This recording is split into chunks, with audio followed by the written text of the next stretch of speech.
Hello പ്രിയപ്പെട്ടവരെ, ഇൻഡസ്വ health science private limited എന്ന് പറയുന്ന കമ്പനിയുടെ ഐ കോഫി എന്ന് പറയുന്ന പ്രൊഡക്റ്റ് തരംഗമായിക്കൊണ്ടിരിക്കുന്ന ഒരു പ്രൊഡക്റ്റും കൂടിയാണ് ഐ കോഫി. പ്രമേയ രോഗികൾക്ക്, പ്രമേയമുള്ളവർക്ക്, ഇല്ലാത്തവർക്കൊക്കെ ഒരുപോലെ ഉപയോഗിച്ചുകൊണ്ട് ഒരു ഹെർബൽ കോഫി ഉപയോഗിക്കുന്ന രീതി ഉപയോഗിച്ചുകൊണ്ട് പ്രമേയത്തിൽ കൊണ്ടുണ്ടാകുന്ന ഒരുപാട് ബുദ്ധിമുട്ടുള്ള നോർമലാക്കിക്കൊണ്ട് ഒരു ആരോഗ്യമുള്ള ലൈഫിലേക്ക് എത്താൻ പറ്റുന്ന ഒരു കോഫിയുടെ ഒരു അനുഭവ കഥ നമുക്കൊന്ന് കേട്ട് നോക്കാം.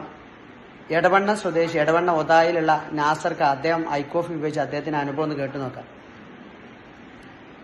ഹലോ, ഞാൻ ഒരു പ്രവാസിയായിരുന്നു. 20-22 വർഷത്തോളമായിട്ട് പ്രവാസിയാണ്. 22 വർഷമായിട്ട് ഷുഗറുള്ള ആളാണ്. അങ്ങനെ ഇംഗ്ലീഷ് മരുന്ന് പലതും കുടിച്ച് നാട്ടിൽ നിന്ന് കുടിച്ചു, ഗൾഫിൽ നിന്ന് വിളിച്ച്. ഗൾഫിൽ മരുന്ന് കുടിക്കുമ്പോൾ ഒരു മാസത്തിൽ 125 റിയാൽ 200 റിയാലൊക്കെ വരും. അങ്ങനെയാണ് ഈ വ്യക്തി ഷിയാബായിട്ടുള്ള ആൾ ഞാൻ ഫേസ്ബുക്കിലൂടെ പരിചയപ്പെടുന്നത്. ഇയാളിങ്ങനെ പ്രൊഡക്റ്റ് ഉണ്ടെന്ന് പറഞ്ഞ് അങ്ങനെ ആളെനിക്ക് അയച്ചു തന്നു പ്രൊഡക്റ്റ് 4